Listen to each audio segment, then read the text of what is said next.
up, guys? Thanks for tuning in again to another review.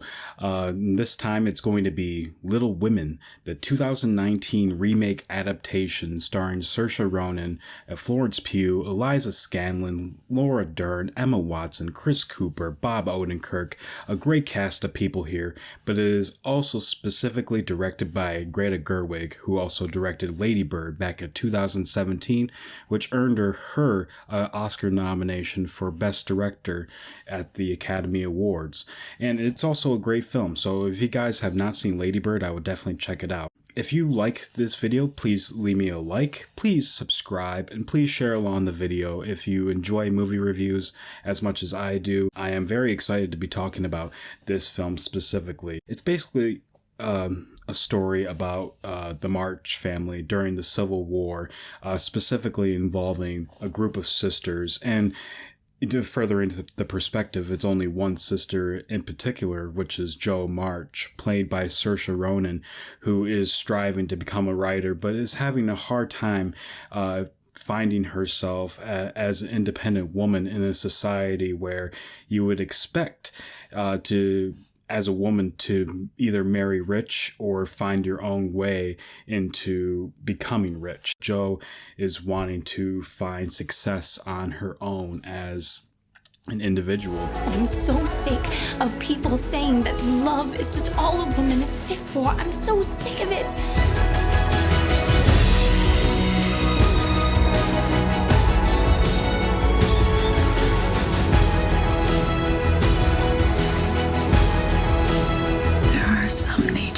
Too lofty to bend. As I was walking into this movie, I wasn't really expecting much from it. It was 9:30 at night, and I wasn't really looking forward to it as much as I thought. From the very beginning, the movie uses a lot of color tone to hop back and forth in time, but also to explain mood. You know, when things are getting a little bit heavy and sad, you know, the movie uses a lot more darker tone colors, like a lot of auras of blue, or if it's trying to go back to the past and reminisce on the times of these sisters, you see a lot of brighter colors. And also the look of New York, it's very gritty, you know, it's very dark and surrounding in some scenes. It also highlights some of the characters in the middle, but it's also depending on so much shadow. So the color correction in this movie is without a doubt beautiful to look at, and I think it's very intriguing to see, you know, so much visual style coming out of an adaptation that has been used over several times. And I must remind everybody that I have never seen an adaptation of this story. Another thing that I really enjoyed about this movie is the cinematography, the shot composition that kind of came through this movie. This movie could have been dull the entire time, but it really kept me intrigued by the way that the camera moves around certain situations, especially when it came to character moments. In some scenes, you see characters go down a flight of stairs, and usually a cinematographer will just be like, you know what, we're gonna do a standstill shot of a character coming down the stairs. In scenes like this, you see characters going down the stairs, and then you can see them grabbing the banister overhead, and you see these overhead shots of them grabbing the banister, or just see close-ups on their face, or see their feet pattering down. There's a lot of creative integrity that comes with the cinematography here. And also in scenes between the sisters, you know, you see a lot of different perspectives when really the focus isn't on them. Specifically when it comes to the character of Beth, you see a lot of her reactions in some situations that she's not really even involved in. And I think Greta Gerwig found a way to make it very intriguing for the audience to feel different emotions for these characters. So I really dug the cinematography in this movie. I think it's gorgeous. The editing in this movie is also very nice. I think it would have been, again, dull if the movie would have just focused on one scene and then decided not to cut throughout. But they do a lot of interesting cuts. The shifting and perspective on the sisters and either the mother character. You see a lot of different points of view. And I think it's a good way to keep the story fresh and intriguing for the audiences. And I think for the most part, the pacing in this movie is very energetic. It's very going, and I think it breezes along very quickly at the 2 hours and 10 minutes. It also has a beautiful score. I think that the score in this movie it's not like hokey at all. It doesn't try to push on your emotions a little bit. It creates setting, and it creates tone, and it creates mood of the environments, of how the characters are feeling. And sometimes the score is not always there. They really utilize silence a lot, especially when the emotional moments, the very dense moments, they don't have a lot of music in the background to kind of push on the audience's heartstrings, which is good. I think in doing that, it doesn't make it manipulative. This is arguably the best ensemble cast of 2019, without a doubt. There's not a weak link to be had here in terms of the cast and their performances. Let's start with Saoirse Ronan, who plays Jo. I mean, she's definitely the main character of this story, but what I always like about Saoirse Ronan as an actress is that she's not a really showy actress. Like, she can hold a movie on her own. She can hold the emotions of the character, and she can bring us into this world. And I think really she's now a very underrated actress that deserves more recognition when it comes to, being popular in the business. And I think she chooses a lot of great roles for her that work. And Florence Pugh, yes, who plays Amy, the other sister in this movie. She was also in Midsommar last year, which was an amazing performance. And she gives another amazing performance here.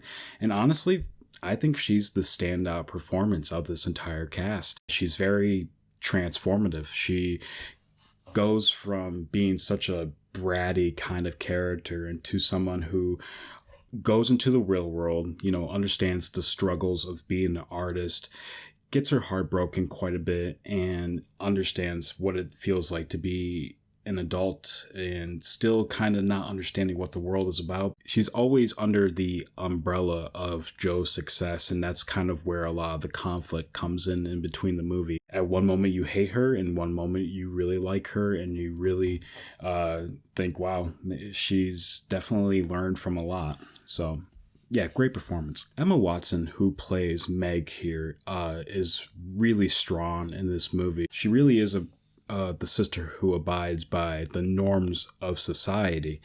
And what I mean by that is, she wants to marry rich. She wants to look beautiful for other men. She wants to be adored by other men. She feels like that it's the normal thing to do. And sometimes when she goes out of her way to try to explore that, it really doesn't work out for her all the way. And when she marries somebody who doesn't have a lot of money, and really she feels a little ungrateful for that. But then she finally goes along and says, you know what, it's really not about the money that matters. And I think it's a really strong character in the way of how she fleshes out and how her and her husband's relationship fleshes out. We also have Eliza Scanlon, who plays Beth, and she is definitely a new up-and-coming actress. She's the more quiet one. She's young, she's innocent, she likes to play the piano, and she really does mind her own business. But really, she is kind of another audience perspective. She's the one that oversees everything. She's the one that calms down the hurt when it is happening. She doesn't argue, she listens, she understands, and she contemplates about herself. And oftentimes she doesn't get rewarded for a lot of the things that she actually does, all of the good things that she does in this movie. I think she really gave a great performance. Oh, and Laura Dern is just killing it this year in terms of just performances. This and Marriage Story, ironically, she just is so... She's so good. I mean, Laura Dern is amazing in this movie. She plays the mother, and she really has such a a different type of motherly role. Like, she's not overly motherly. Like, she can be angry when she needs to be, and she can really be fierce towards her children and say, hey, we need to get things done, because guess what? The father is not here, and I'm the one that's here, and I have to make the decisions that seem right for all of you girls. And really, you see a lot of that in this movie with her. It's a really interesting relationship that goes on, especially between her and Joe, and how much the mother had meant to her in her life. And one of the best lines that she says in the movie is, I am not patient by nature, but with nearly 40 years of effort, I have learned to not let it get the better of me. There are some natures too noble to curb, too lofty to bend, which I find that is definitely a lot of the struggles that the girls are going through in this entire movie. There are many great messages in this story to be had, even for a story that is 150 years old. I think a lot of people will still relate to this story, especially if you have family members, especially if you have struggles trying to find your identity, on who you want to be, who you want to work for, what do you want to do in your life. And I think Little Women is just more about being a woman per se, but finding your own sense of identity in the world. And it's really the original coming of age story there. I must also mention that there are great male performances in here as well. I think Timothée Chalamet, Chris Cooper, Bob Odenkirk also give wonderful performances in this movie. Again, another set of actors who are very transformative and can really work with what they have and really sell it and become convincing, especially with Chris Cooper, because Chris Cooper was just in A Beautiful Day in the Neighborhood, and he was playing kind of this downbeat dad character, and now seeing him as more of this pompous, rich man that, cares for the family and stuff like that. You're thinking, wow, I mean, this guy can really act, and he can really sell two different types of characters. When I watched it, it was kind of hard to notice that it was Chris Cooper at first, and I'm like, man, this guy goes unnoticed in a lot of movies that he is in. You also have Meryl Streep in here too, who gives a very funny performance as Aunt March. She's very witty, and she does have a narcissistic view on everything, which I guess is the humor of the story. But she's also very wise. She works well with the other actresses, and she's also kind of transformative herself. You see a scene with her when she's just a little bit younger, and then you see her when she's a bit older and she's a little bit more paler, and you're like, there are two different types of Meryl Streeps here, but that's kind of expected. Meryl Streep is kind of like probably the best actress living right now, so I'm not that surprised, but still a worthy performance to note. Many of the technical elements here are amazing. You have the costume design, you have the production design, you have the makeup, etc. Everything that just kind of blends itself well, and it becomes very convincing. Usually in period pieces like this, you're not very convinced of the setting that it's in, but I think really they used a lot of minimalistic stuff, especially in terms of setting, to make it more realistic. So everything works well together in this movie, from the technical elements to the acting.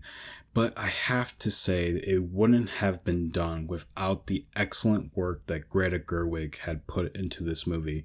She wrote and directed this movie, but, she wrote from basically an adapted piece of work, which is very famous, but her direction here is, without a doubt, has to be noticed for awards, because she gives a very energetic and very moving pace here, but she's also very particular at what she wants, and she's very graceful at handling those kind of situations. She's not being very lovey-dovey about things. She delves into the realistic about it, but she also just directs her actors very well to make the story very convincing. And I think she really had a serious passion for this. I think this must have been a serious passion project for her. I really can't wait to see what she does next, because if she got me intrigued after seeing this movie and also Lady Bird, I think without a doubt her third directorial movie is going to be without a doubt amazing. And even her directing her vision, I think she may be a little bit better than somebody else. I'm just kidding.